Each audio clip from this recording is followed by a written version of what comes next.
Hi, this is Andy McQueen. This is a series of short videos called Make Money Online with Your Music. And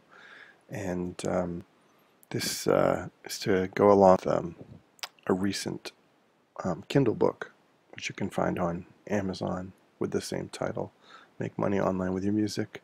Um, and I just wanted to share some of the sites that I found, some that I've been using, and others to help musicians find ways to augment gigging and teaching income online through various sources. So a pretty obvious place for musicians to make money online is to actually just sell more music. Um, Problem is the aggregators or the distributors of that music. For a long time I was using CD Baby, and I recently switched over to Distrokid, and I want to talk to you about that today. Um, because Distrokid is actually, as you can see here, um, endorsed now by the founder of CD Baby and founder of TuneCore, which is pretty extraordinary.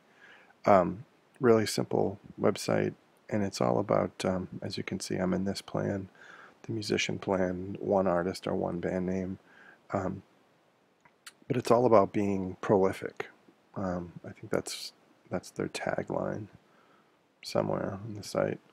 Um, but you choose one artist name. In my case, most of my recordings have come out under the avant-garde jazz stuff that I've put out recently has come out under the name Andy McWayne Ensemble.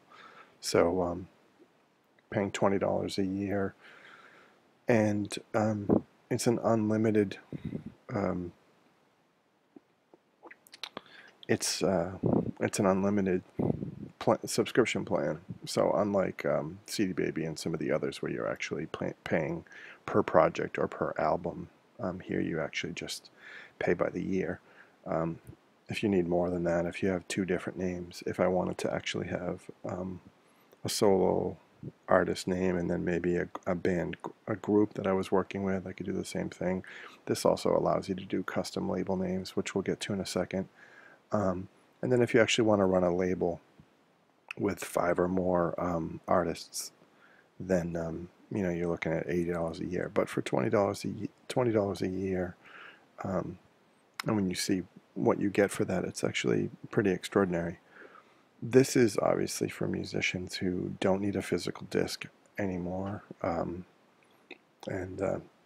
it's a bigger discussion than this video. But obviously, if you're still playing a lot with the group that's on the recording and doing a lot of live performances, and you can still move physical product after a gig or a concert, then yeah, maybe it still makes sense to have CD digipacks or mini single discs in the sleeves, or even specialty items like LPs, sort of collector things that give the audience the feeling of the experience of having seen your show.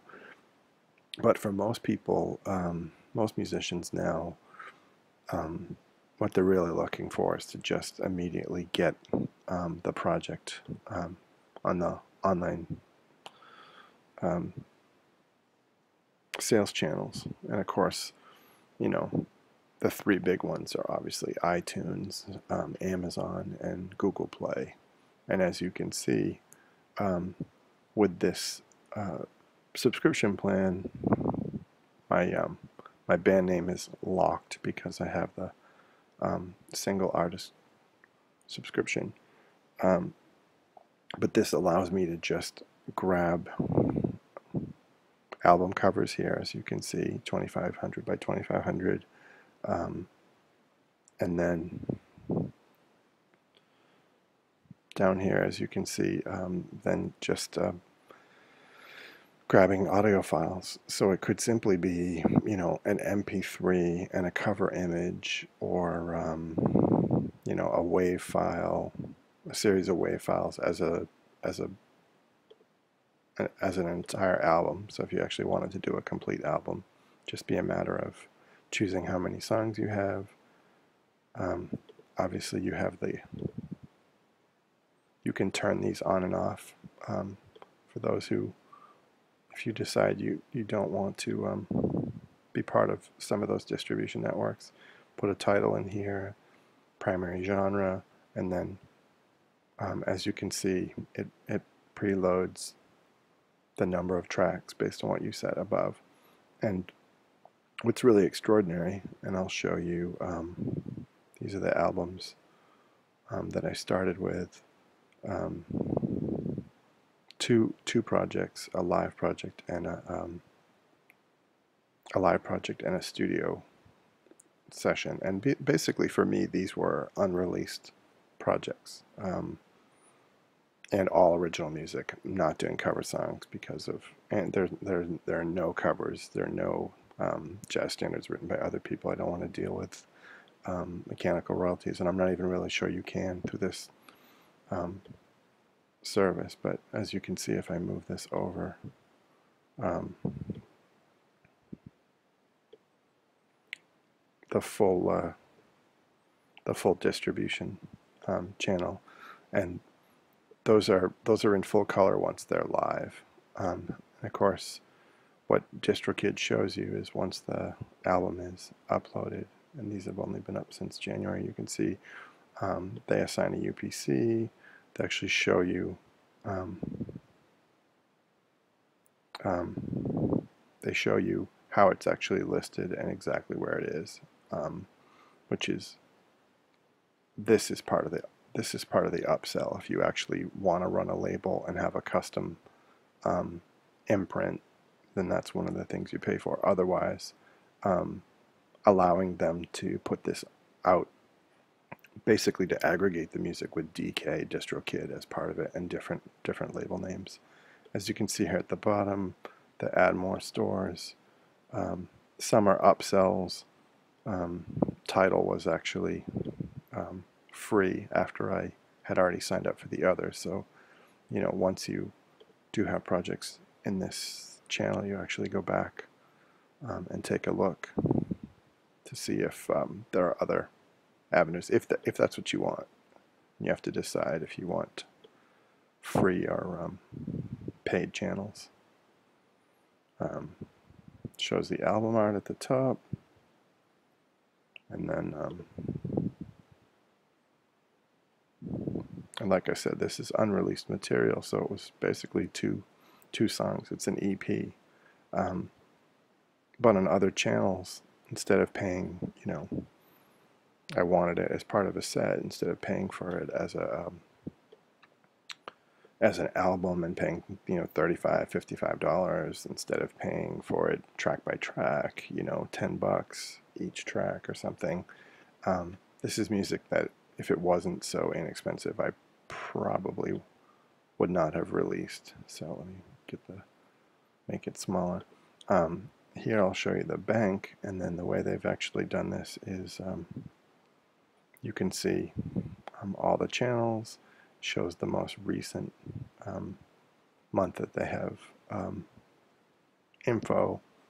As you saw that I uploaded it on beginning of January, so these are all zeros, but I'm graying them out for the drama.